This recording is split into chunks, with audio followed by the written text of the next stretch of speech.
Now be honest. Do I look good in monochrome? Comment section, tell me. Oh yeah.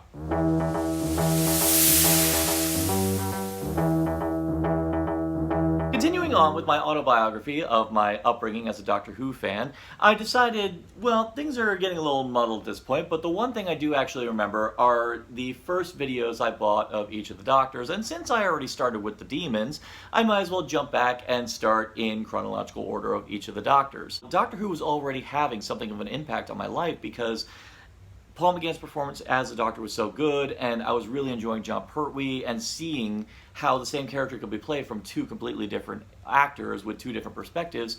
It inspired me to want to try acting my own self. I started rehearsing a production of Robin Hood with my high school at the time. Well, we did a rehearsal on Saturday, and after that my mom picked me up, and then we made a jaunt to the mall. My mom is doing the errands and stuff. She usually leaves me over at Suncoast Video. Oh, Suncoast, I miss you so much, and if you're smart, you miss Suncoast too, even if they were disastrously overpriced. And I decided that it was time that I jumped into the very first Doctor in the very first episode, An Unearthly Child. Now, it's important to note that Sidney Newman, when he laid down the foundation of the show, he wanted the show to be a little bit more educational. And Verity Lambert was struggling to find scripts that kind of fit that criteria, but even then she was still seeing other scripts that, well, as it turned out, would soon save the series, but we'll get to that in a later review. Well, the first script that was definitely ready involved cavemen. And granted, I've seen a lot worse with a bigger budget, like EGA.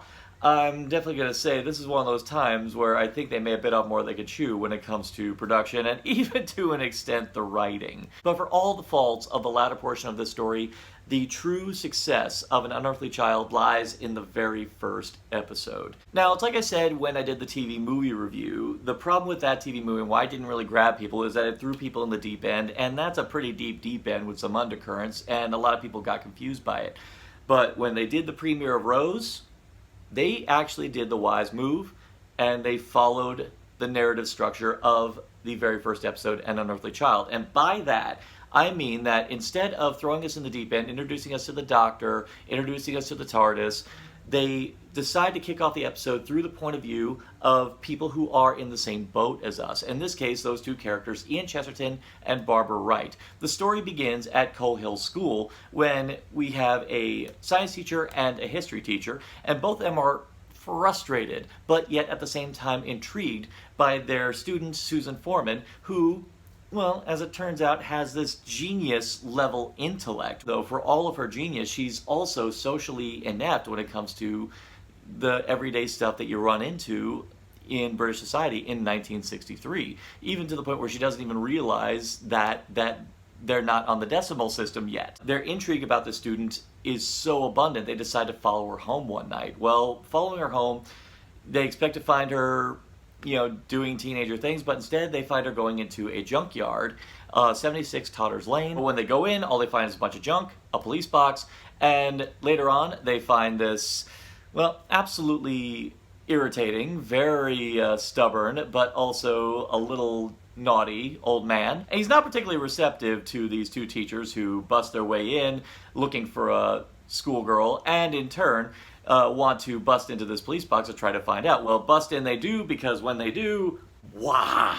I can only imagine what children and even adults, what their reaction was when Barbara busts into the TARDIS and sees this huge white room with lights and this incredible console. Production design is excellent on the console room. To see all of this, and then to find out that this thing can travel in time and space, it's really hard to believe. It's a crazy concept to believe that the key to all knowledge is found in a junkyard in London in 1963. It's absurd. It's ridiculous. It's Doctor Who.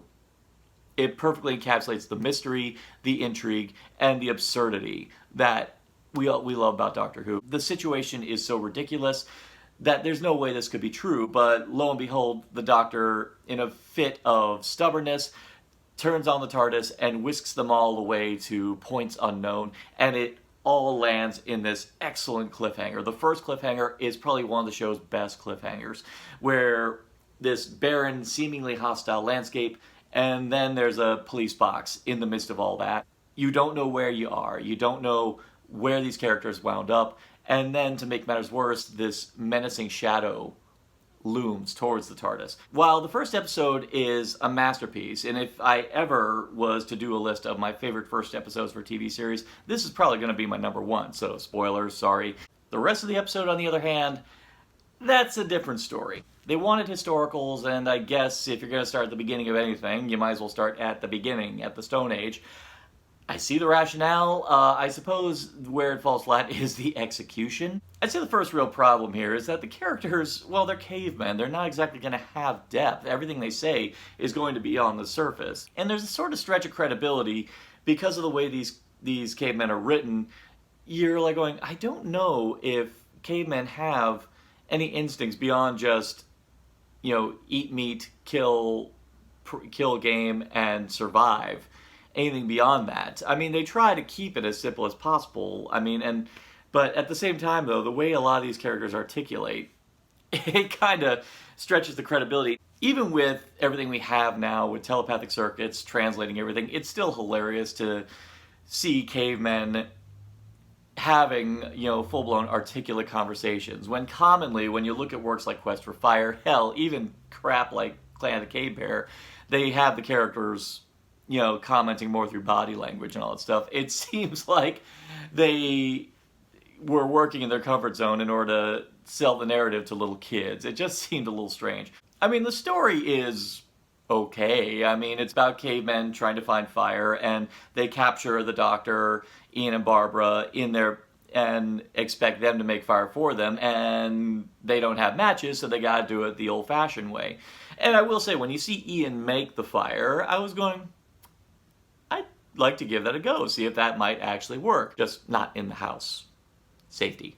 And if you set your house on fire because I told you to, it's a lie, I didn't tell you to. Beavis and Butthead did.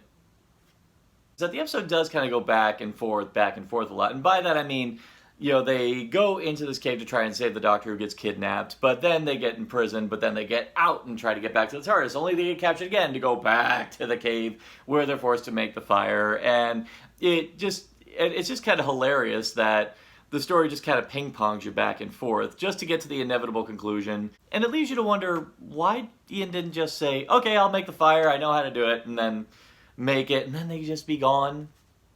Or at the very least, they could pretend like they're gods and scare them into letting them go. Could work. Or it could have been a 3-part episode, at least a 3-part episode. All the things with the cavemen are a bit silly. They do their best with what they've got. You're still seeing probably classically trained actors in skins with blackened teeth and in caves made of styrofoam, and a lot of times they touch the rocks on it. You can hear the crink of styrofoam. They try their best to deliver that part of the story with conviction, and I do have to applaud the effort. The actors are doing their damnedest. But at the same time, though, I can understand why a lot of people may have had a hard time getting interested in the show strictly on this one story. The thing I find fascinating about William Hartnell is that I think back to when Capaldi kicked off and how a lot of people weren't crazy about him because he was so crabby and how he was so hard to get along with. The wacky thing is it's not too dissimilar to when people met the first Doctor for the first time and people thought it was an endearment. People liked the idea that a grandfather figure actually had something of a childlike mentality. And going forward to where we are now, and you think back to where we meet the Doctor here, you come to the realization, yeah, this is the Doctor at a very young age, and when he's probably at his most rebellious time, so he kind of wants to do things his own way. And there's a lot of great moments in the story as a whole that actually define the Doctor down the line, specifically a great moment which really could have shown the Doctor's veer towards the dark side, where the leader of the tribe gets wounded and the Doctor is like saying, leave him, let's go. And that's all he wants. He wants to get back to the TARDIS and get going, believing that this wounded primitive is, dragging them behind. The Doctor actually tries to make a sneaky move to grab a piece of rock and kill the guy, but Ian stops him. This moment actually permeates throughout the entire run of the series, and many times in the radio plays, and I've even seen allusions to it in some of the novels, they actually always allude back to this moment. This is the first major moment that actually made the shift where the Doctor could have been potentially evil, but because of the compassion and the persistence of this school teacher, it ended up impacting the Doctor. At this point, it seemed like a minor thing, but very gradually down the line, it's what turns the Doctor into the Crusader for good that we now know today. And so there's a lot of good moments littered throughout this first story. It's just, if you're intending to get hooked on Doctor Who, this is probably not going... You got a long road ahead before you get to the Daleks and before all that. But that being said, what is most important about this story, the thing that makes it work, is all the stuff you see in the beginning. And I will admit, the finale of this episode, when they get back to the TARDIS and the Doctor says, yeah, by the way, I actually don't know how to run this thing. I'm pretty much haphazard with the controls. Sorry, but you may be with me for a while. And then they land on what is obviously an alien landscape, and then the radiation reader starts blinking like, yeah, pay attention to me, pay attention to me. It's enough to hook you after that to what comes next. For any of you wanting to get into Doctor Who, you're probably going to ask, should I start at the dead beginning? I would definitely say no, because unfortunately, given people's modern sensibilities when it comes to production value, when it comes to special effects, and even when it comes to narrative pacing, it would not be an advisable thing. I would actually say start with the new series, start with Rose, the season 1, and with Eccleston, and then move forward from there, and then come back to the classic series, and even then talk to fans, and they'll point you in the right direction. I do want people to watch this story because this is where the legacy began. And even then, it is really important for people to see and appreciate the evolution of television. The beautiful thing about Doctor Who's legacy, and from where it started to where it is now, you are actually seeing the progression of television.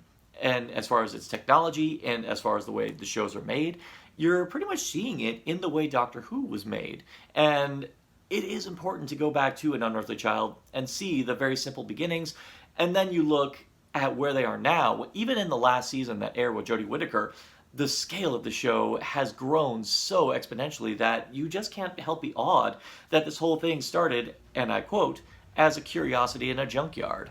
And for that, it's beautiful.